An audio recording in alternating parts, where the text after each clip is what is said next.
因为一组图片，印度和乌克兰吵起来了。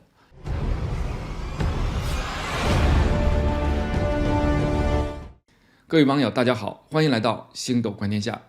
印度人很生气，他们认为自己被乌克兰狠狠地冒犯了。事情是这样的，前不久，乌克兰国防部在推特上发了一组图片，左边那张图片是塞瓦斯托波尔海湾的一个油库被无人机袭击后，烈火熊熊，升起浓烈的烟柱，而右边那张图片显然是以左边这张为基础 P 过的。在这张图片中，爆炸的浓烟变成了一个类似印度教卡利女神的人物，而且这位女神还摆了一个玛丽莲梦露舞裙子的经典姿势。乌克兰国防部对这组图片非常得意，还兴致勃勃地标注了一行字儿：艺术杰作。不知道是在说图片是杰作，还是说俄罗斯油库被炸是杰作。乌克兰国防部发布这组图片的意思其实很好理解，因为左图的这场爆炸就发生在4月底，俄罗斯指责是乌克兰无人机干的，而卡利女神传说中暴怒后可以爆发出毁灭世界的法力。乌克兰发布这样的恶搞图片，显然就是在说俄罗斯的油库被炸是神的力量，俄罗斯惹怒了天神，罪有应得。但没成想，就是这组图片捅了印度的马蜂窝，神圣的女神成了别人嘲弄对手的工具，成为了讽刺漫画的一个素材。这对印度教徒来说简直就是奇耻大辱。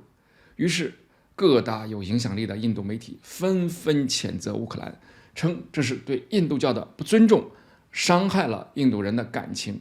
而印度普通人则是自发上网声讨乌克兰，有人一边开骂一边喊话泽连斯基出面道歉澄清，有人呼吁印度外交部和印度外长苏杰生对乌克兰采取惩罚措施，还有人找到推特技术支持，要求对乌克兰国防部的账号予以封禁。总而言之，对乌克兰这一次的冒犯，印度绝不放过。事情越闹越大，终于印度官员也上场了。印度信息和广播部高级顾问古普塔发文谴责乌克兰国防部，说乌克兰副外长前不久还跑来印度寻求帮助。这组图片却将乌克兰对印度的真实态度表露出来，这是在传达无耻的仇恨言论。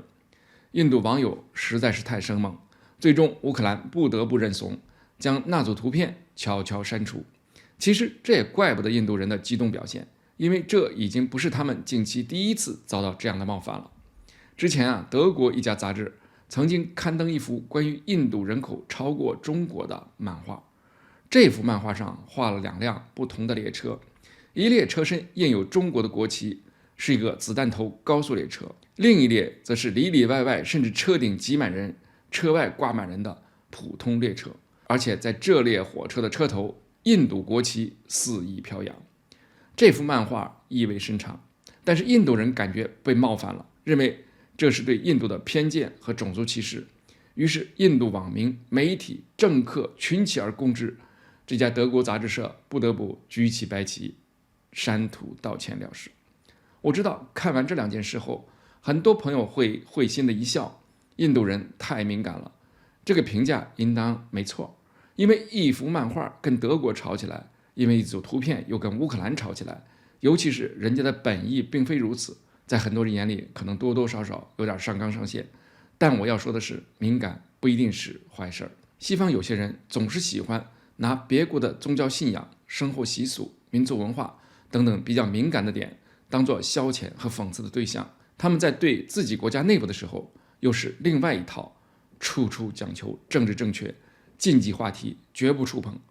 与印度相比，中国被冒犯的次数也并不少。如果我们在这种问题上不敏感，他们会认为我们宽宏大量、有幽默感吗？不一定，他们只会更加肆无忌惮。所以对于印度的遭遇，我们不该只是一笑了事。印度人发怒，德国人道歉了，乌克兰认怂了，这告诉我们，只有自己尊重自己，别人才会尊重你。好的，这个话题先聊到这里。